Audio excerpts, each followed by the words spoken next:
Most kids ask for toys. On her birthday, Jasmine just wanted one quiet day where her grandma didn't cry behind the bathroom door. She never knew a stranger was listening. But he was, and he didn't offer money. He didn't promise a miracle. He did something far more dangerous. He believed her, and what happened next shook an entire city.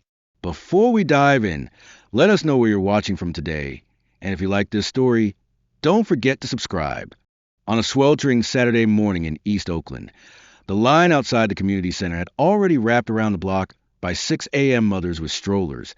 Teenagers holding canvas bags and grandparents leaning on canes all stood quietly, waiting for the monthly Roots and Reading event, a book and food giveaway hosted by a quiet local nonprofit.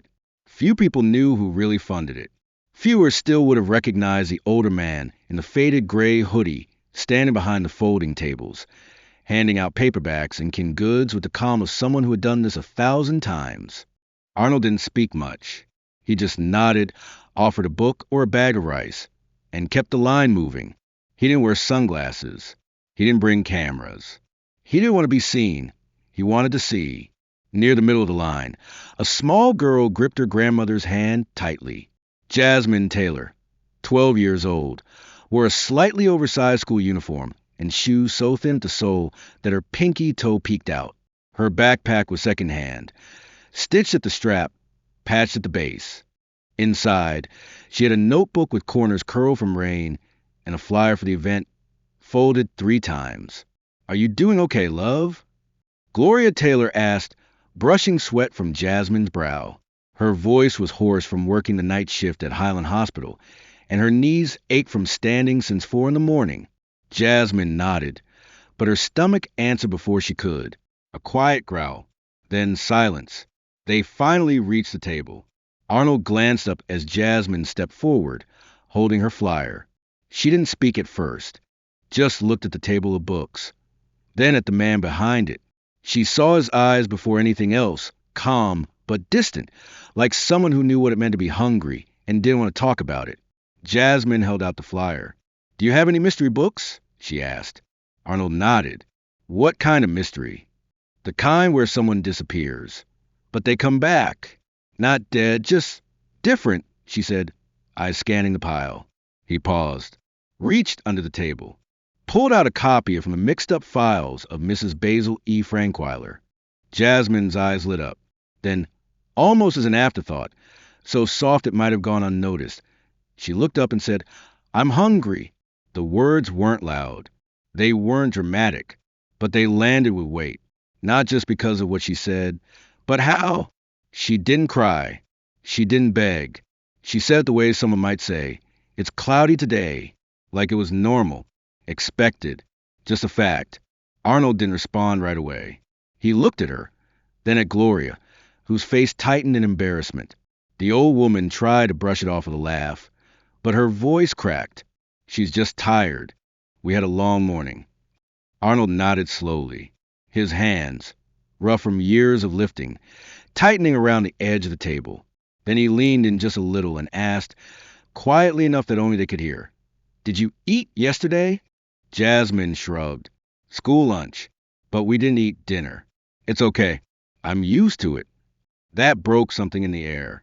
Not loudly, not like a shout, but like glass cracking under quiet pressure. Arnold straightened, looked at the volunteer beside him, and whispered something. Then he turned back to Gloria. "After this, would you both have time for lunch? My treat. Somewhere nearby. Nothing fancy." Gloria hesitated. She looked at Jasmine, who was still clutching the book like it was made of glass, then back at Arnold. "Are you sure?" He nodded. "I'm sure." They stepped aside so the line could keep moving. Arnold continued handing out bags of rice and stories. But every few minutes, he glanced over his shoulder just to make sure the girl with the quiet voice hadn't disappeared. The restaurant sat on a quiet corner of San Pablo Avenue, tucked between a laundromat and a broken sign that once belonged to a corner pharmacy. No website, no menus online, just a scent of grilled chicken and garlic rice drifting out from the screen door, and the low hum of a transistor radio playing old Cuban love songs from the back kitchen. Arnold had been coming here for years, long before anyone knew his name in this neighborhood. It wasn't a place for headlines. It was a place where the food came hot, and the people called you Mijo, even if they didn't know your name. They sat at the table closest to the window. Arnold didn't say much. He had asked the hostess to keep things quiet. No fuss. Jasmine and Gloria sat across from him, both still looking slightly unsure whether this was a mistake or a misunderstanding. Gloria clutched her purse on her lap, the frayed straps wrapped twice around her wrist like a security blanket. Jasmine didn't even open her menu. She just looked at the glass of water in front of her, like she was trying to remember the last time she had one with ice. Arnold noticed that. He noticed a lot of things. The way Jasmine leaned slightly toward her grandmother before she spoke. The way her stomach flinched when someone behind the counter dropped a metal tray. The way she held her body, not like a child, but like someone used to apologizing for taking up space. The waiter came. Arnold ordered without ceremony. 2 plates of garlic chicken, extra rice, 1 side of beans. Jasmine whispered something to her grandmother, who nodded. Then she turned to the waiter. Do the plates come with bread? The waiter smiled. Yes, sweetheart. 2 slices. Okay, Jasmine said softly. Thank you. When the waiter left, the silence sat with him for a moment. Then Gloria cleared her throat. I'm sorry if she said anything earlier that was inappropriate, she said, eyes low. She doesn't mean to sound ungrateful. Arnold shook his head. She didn't. She was honest. Gloria smiled weakly, brushing her thumb over a scab on her knuckle. Her hands were cracked, thickened from years of scrubbing, folding, carrying. Hands that used to hold her daughter, now holding a family together. Honest can be dangerous, she said, especially when you're poor. The food came out quickly. Steam rose from the plates. Jasmine stared at it like she was memorizing the shape of the chicken before touching it. Then, with quiet care, she used her fork to divide the chicken in half. She pushed 1 half across the plate to her grandmother. Gloria shook her head. Eat, baby. I had some crackers earlier. Jasmine didn't move the fork back. I want to. Arnold said nothing. He just watched. Jasmine took her first bite slowly, not because it was too hot, but because she was rationing. Each chew deliberate, as though trying to make the food last longer in her mouth than it would in her stomach. Is this place fancy? She asked after a minute. Arnold smiled. No, just good. She nodded. It feels fancy, 'cause we don't usually sit down. We usually eat in the car, or at home, but it's been a while since we had chicken. How long? Arnold asked gently. Jasmine glanced at her grandmother, then back at her plate. Before rent, like 2 weeks ago. The sentence didn't need more. It hung there, full of things not said, like how rent always meant cutting something else out. Like how birthdays came with dollar store candles and no cake. Like how hunger became a rhythm you dance around. Gloria looked away, blinking hard. Last week was her birthday, she said quietly. I couldn't do much. Just wrote her a note and made pancakes with the last 2 eggs. Jasmine smiled. They were good, though, the pancakes. Arnold leaned forward. What did you wish for? She hesitated. Then she said, a day where Grandma wouldn't have to cry in the bathroom. The room seemed to tilt slightly. Arnold sat back, silent. Gloria looked down, ashamed. I didn't think she knew, she whispered. I heard. Jasmine said, the floor creaks. I pretend I don't, but I hear everything. For a while, no one said a word. The clink of cutlery, the hum of the radio, and the distant sounds of life outside filled the space. Then Jasmine asked something no one expected. Do you ever get hungry? Arnold looked at her, not with surprise, but with memory. Yes, he said. When I was your age, I was always hungry. What did you do? I learned how to use hunger, he said. I turned it into something else. Not because I was strong, but because I had to. Jasmine nodded, as if filing it away. My teacher says hunger makes you focus, she added. But I think it makes everything foggy. Arnold leaned closer. She's wrong, he said. That made Jasmine smile. A few minutes passed. Jasmine pushed her plate slightly forward, half full. You can finish it, Arnold offered. I don't want to get full all at once, she said. It makes it harder when it's gone again. Arnold exhaled slowly, then reached into his coat and pulled out a folded sheet of paper. He placed it on the table between them. What's this? Gloria asked. A note, Arnold said. Just a place I'd like to show you both tomorrow. Nothing fancy, but important. Gloria picked it up. It was a printed flyer, old, worn, with a faded logo of a tree growing out a cracked sidewalk. At the top, it read, Strength and Roots, a project for families who wait too long to be seen. I helped start this, Arnold said, but I haven't brought anyone there in a while. Jasmine reminded me why it exists. Gloria touched the edge of the paper. Her fingers trembled. I don't know what to say, she whispered. You don't have to say anything, Arnold replied. As they stepped out into the afternoon sun, Jasmine turned to him and asked, Will there be books? Arnold smiled. Always. She nodded. Then I'll come.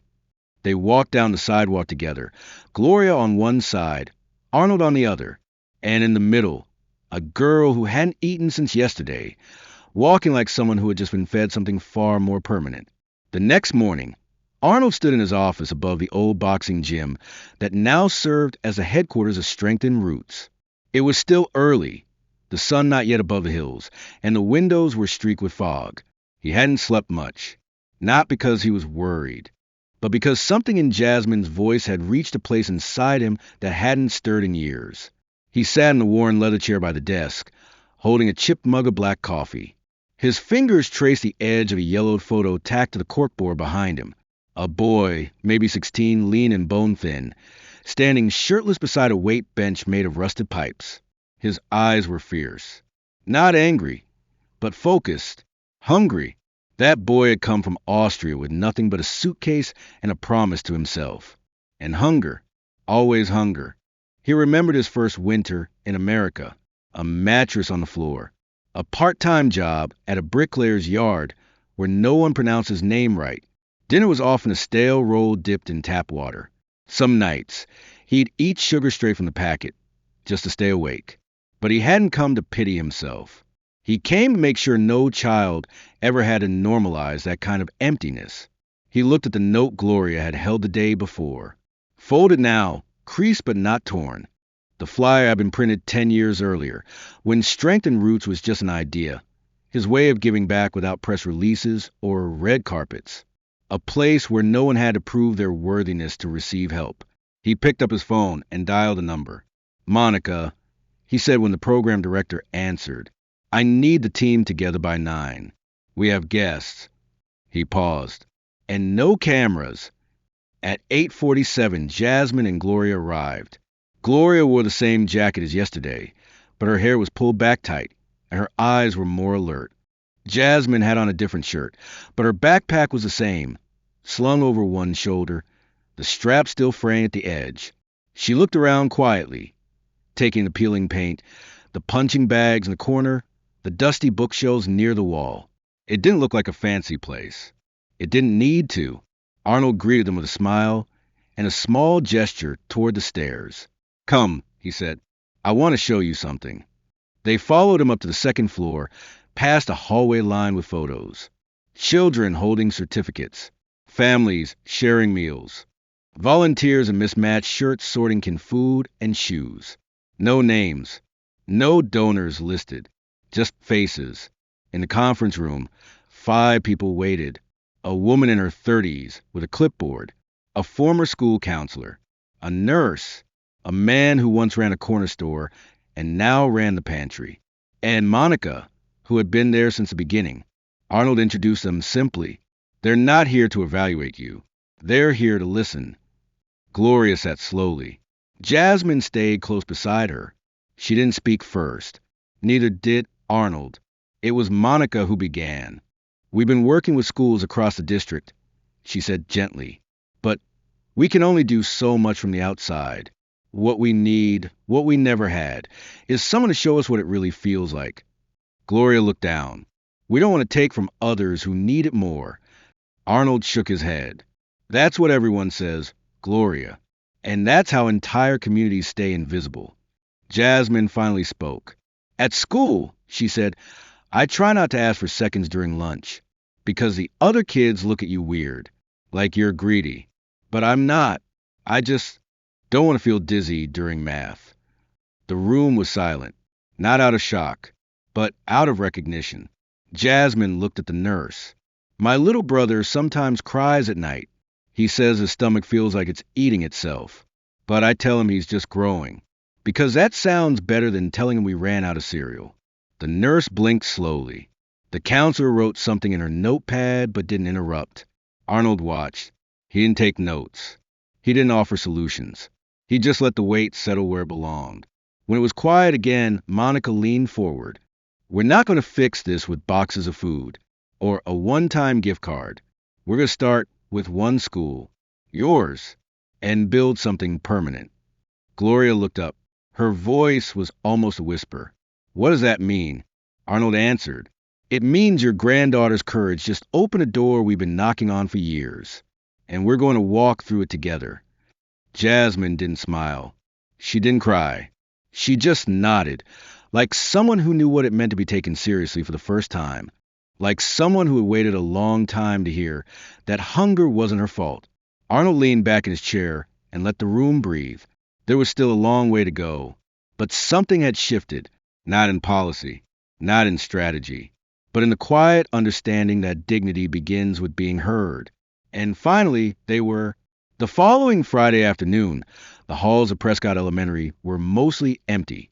The final bell had rung hours ago, and the last of the janitors had turned off the overhead lights. But in the teacher's lounge, a group of people sat in a quiet circle, some in work polos, others in suits that didn't quite fit, and one man in a plain black coat, sitting silently near the door. Gloria sat stiffly in one of the plastic chairs, her purse balanced awkwardly on her knees. Jasmine sat beside her, hands in her lap, eyes scanning the room. Across from them were the school principal, Dr. Michaels, two teachers, and Coach Wilson, the PE teacher who still wore her whistle around her neck, even off duty. Arnold was there too, but he hadn't said a word since they arrived. He wasn't the reason this meeting was happening. Jasmine was. The principal cleared his throat.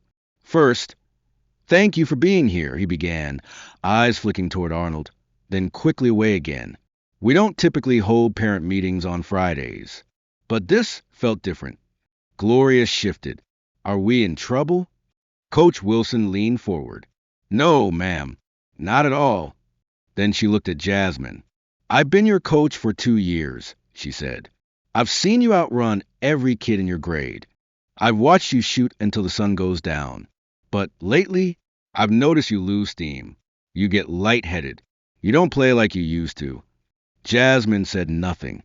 She kept her gaze on the floor, as if the words might scatter if she looked up. Dr. Michaels continued. Earlier this week, I received a call from Strengthen Roots. They told me about a conversation you had. About food, about school, about home. Gloria tightened her grip on her purse. We're not asking for pity, she said. I've raised my grandkids without asking for help. I clean floors. I work nights. I make it work. I know you do, Arnold said quietly. It was the first time he'd spoken, and that's the problem. You've made it work for so long that no one noticed you shouldn't have to.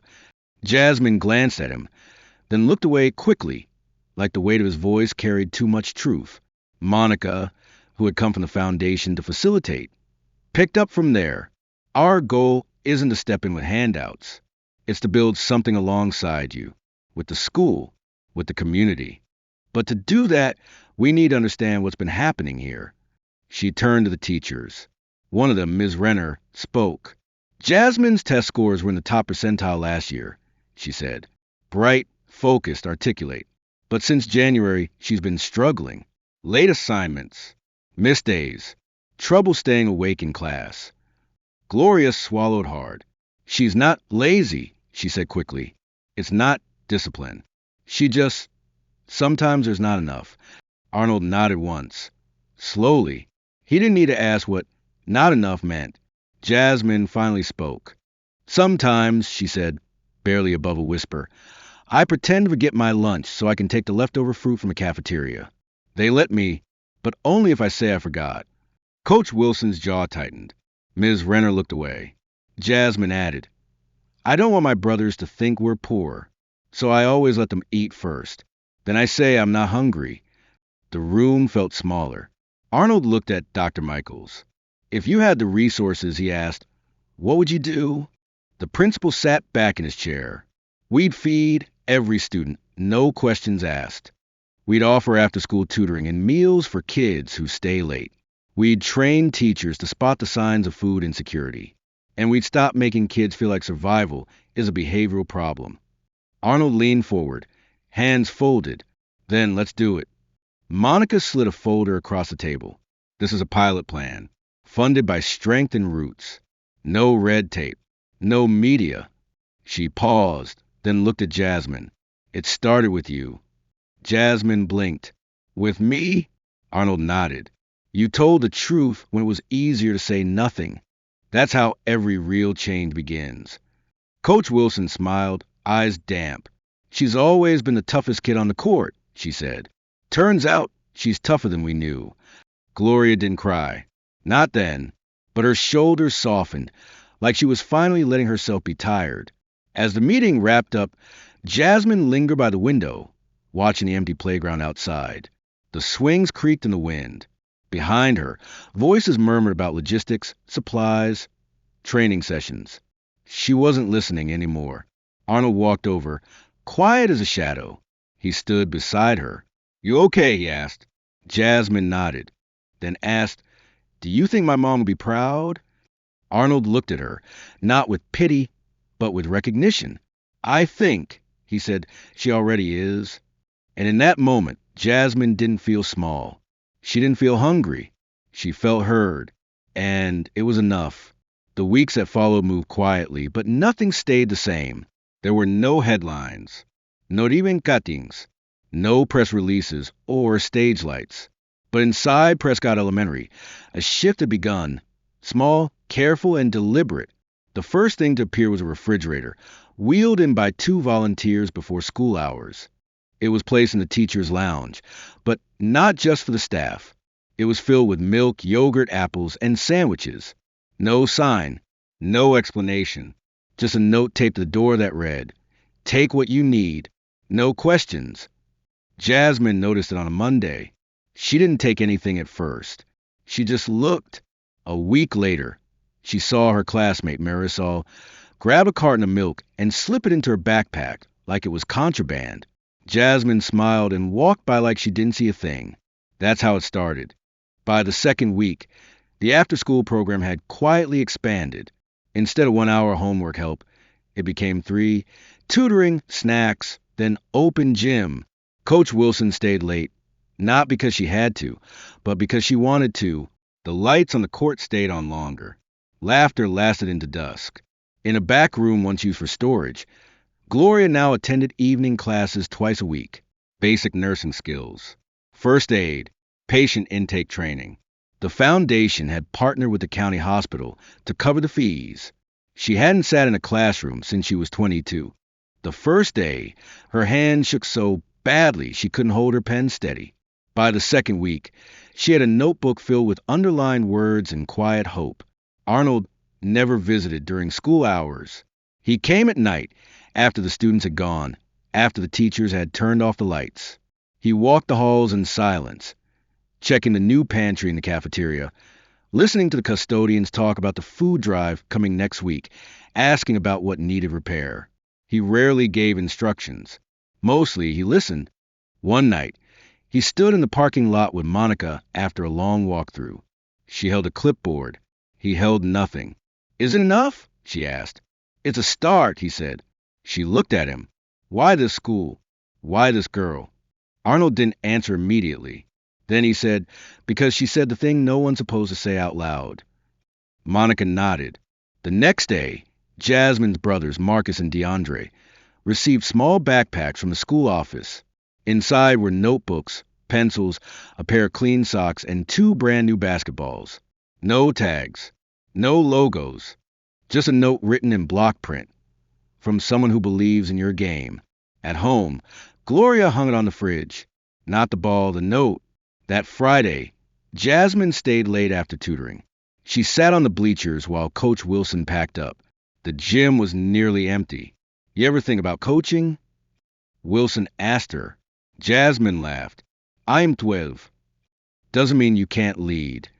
Jasmine thought for a second. I'd start by making sure no one ever runs drills on an empty stomach. Coach Wilson smiled. Then you already get it. Meanwhile, Arnold sat in his office, reviewing a list. It wasn't long, just the names of 5 more schools in East Oakland that matched Prescott in every way. Low test scores, high food insecurity, long list of invisible needs. He ran a finger down the page, then stopped. Not at the names, but at the final column. Percentage of students qualifying for free lunch. Most were over 90. He leaned back in his chair and closed his eyes for a moment. When he opened them, he picked up the phone. Let's prepare a second pilot, he said. You sure we're ready? Monica asked. No, Arnold replied. But they are. The next morning, a boy who had barely spoken in Jasmine's class stood up during group time and said he'd like to share something. My mom works nights, he said. Sometimes I pack lunch for my little sister. Now she gets breakfast here. So I just want to say thank you. No one clapped, but no one laughed either. And that was more important. Jasmine looked across the room at the other kids. She didn't say anything. She didn't need to. Later that day, as the lunch bell rang and trays were passed around, she saw DeAndre take a second apple and hide it in his hoodie. Their eyes met. He waited. She smiled. He smiled back. And that, somehow, was enough. 6 months later, the gymnasium at Prescott Elementary looked nothing like it did before. The broken bleachers had been repaired. The lights no longer flickered. The walls were freshly painted with murals. Bright scenes of kids reading under trees, sharing meals, running across courts. But none of it was for show. Everything served a purpose. Every color had been chosen by students. Every bench was placed where it mattered most. A stage had been set up at the far end of court. No balloons, no runners, just a modest podium and a row of folding chairs. In those chairs sat teachers, parents, volunteers, and a few quiet figures from the Strength in Roots Foundation. Arnold wasn't among them. Not in the front. Not backstage. He stood in the very back, near the emergency exit, arms crossed, watching. Jasmine sat in the third row, wearing a navy blazer over a faded t-shirt with the words Oakland Resilient printed across the chest. Her hair was pulled back. She looked taller, not just in height, but in presence. Her brother sat beside her, both wearing button-ups that didn't quite fit. DeAndre's sleeves were rolled 3 times. Marcus kept adjusting his collar. Gloria was nearly unrecognizable, not because she looked different, but because she carried herself differently. She walked without rushing. She stood without apology. The certificate she received from her training program peeked out from the folder on her lap, and for once, her hands weren't shaking. When Jasmine's name was called, the room grew still. She rose slowly and walked the stage, steps measured, heart steady. She took her place behind the microphone and looked out, not just at the faces in front of her, but at something beyond them, a memory, a moment, a hunger. My name is Jasmine Taylor, she began, and I used to be ashamed to say I was hungry. No one moved. It wasn't just food, she continued. It was the kind of hunger that stays in your bones, the kind you carry even after you eat. I didn't want anyone to know, because I thought it made me weak. She paused, but someone heard me, not because I shouted, but because I whispered, and he was listening. In the back, Arnold's hands tightened slightly around the edge of his jacket. I didn't get a miracle, Jasmine said. I got a room full of people who cared enough to ask, what do you need? And then they didn't leave. She looked toward her grandmother. My family didn't just survive. We got to grow. My brothers have lunch every day now. My grandma doesn't cry behind the bathroom door anymore. And I wake up excited to go to school. That's a big deal. The crowd still hadn't moved. Some were blinking faster. Others had their hands clasped tight in their laps. I know I'm just one kid, Jasmine said. But I believe if one voice can open a door, then 100 voices can tear down walls. She stepped back from the mic. She didn't bow. She didn't wave. She simply walked back to her seat, chin up, eyes dry. The applause that followed wasn't loud. It was deep, a kind of recognition that passed from person to person like heat. People weren't clapping for a performance. They were clapping for the truth. After the event, Jasmine was surrounded by younger students asking questions, teachers hugging Gloria, and neighbors offering help. A man from the city council handed her a card. A local news anchor asked for a quote. She smiled politely but stayed close to her brothers. Arnold waited until the room thinned out. Then he approached quietly. "You did well," he said. Jasmine turned. She didn't smile right away. She just looked at him. "Why didn't you speak?" He shrugged. "It wasn't my story to tell." She nodded slowly. "But you changed it," she said. He looked at her for a long second. "No," he said. "You did. I just made sure the light stayed on long enough for people to see it." That night, back at their apartment, which they would soon leave for a larger place arranged through the housing program, Gloria found Jasmine at the kitchen table, writing in her notebook. "Homework?" she asked. "No, Jasmine de Blave. Just a list." "A list of what?" Jasmine looked up, eyes glowing with quiet certainty. "All the things I want to do when I grow up," she said. "Today I realized I don't just want to play basketball." Gloria smiled, remembering her daughter, Jasmine's mother, and the same determined light in her eyes. "You know," Gloria said softly, "your mom always said you were born with a star." I think she was right. Across town, Arnold sat alone in his office. On his desk was a photo, Jasmine and a group of girls from her school, all smiling, all holding up 3 fingers in the air. A note was scribbled beneath it. "Point Guard Squad. Practicing to change the world. Thanks for believing in us." He placed the photo inside a drawer, shut it gently, and sat back. Not everything needed to be framed. Some things were meant to be remembered quietly. The apartment was quiet, the kind of quiet that only comes when a storm has passed and the roof is still intact. Jasmine sat by the window, legs curled beneath her, notebook resting on her knees. Outside, the streetlights flickered. Inside, the air was soft, still warm from dinner. Her brothers had already fallen asleep, curled up together on the couch with the TV on mute. Gloria stood in the kitchen rinsing plates, humming something faint and familiar, an old tune Jasmine's mother used to sing when she thought no one was listening. Jasmine paused her writing and looked over. "Grandma," she said, "do you think people change because they want to or because they have to?" Gloria didn't answer right away. She dried her hands on a dish towel and walked over to sit beside her. "Both," she said finally. "But the real change, the kind that lasts, usually starts with truth, not comfort." Jasmine nodded, then held up her notebook. "I'm making a list," she said. "Not what I want to have, but what I want to build." Gloria smiled. "Like what?" Jasmine read softly. "A school where kids don't have to fake for getting lunch just to get food. A gym that stays open after dark for kids who don't want to go home yet. A library that lets you stay as long as you want, even if you don't say a word." She paused. "And a house where nobody has to cry in secret." Gloria didn't speak. She just reached over and brushed Jasmine's hair behind her ear, her touch light, but steady. For the first time in a long time, Jasmine didn't flinch. Across town, Arnold sat in the back office of Strength in Roots. The building was quiet, lit only by the desk lamp near the window. He wasn't reading. He wasn't writing. He was just sitting still, the way someone does when they know a chapter has ended, but they aren't quite ready to close the book. On the desk in front of him was a small stack of letters, handwritten notes from students, from parents, from teachers. None asked for anything. They were just thank yous, sent without expectation. Some signed, some anonymous.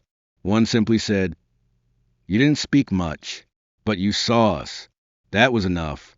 He placed it gently in the drawer with the others. His phone buzzed once. A message from Monica, new school district called. They want to know how to replicate the program. "Want to talk next week?" He typed only 2 words. Still listening. That Sunday, Jasmine returned to the community center, where it all began. The Roots and Reading event was in full swing again. books on folding tables, crates of oranges stacked by the door, volunteers greeting families one by one. This time, she wasn't there to receive. She was there to help. Wearing a simple shirt with the foundation's logo on the front, she stood behind the book table, sorting titles into neat rows. When a younger girl approached shyly and asked if there were any mystery books, Jasmine smiled. "The kind where someone disappears and then comes back?"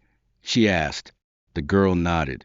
Jasmine reached under the table, pulled out a worn copy of a familiar title, and handed it over. "This one's a good start." The girl took it, eyes wide, and walked away clutching like treasure.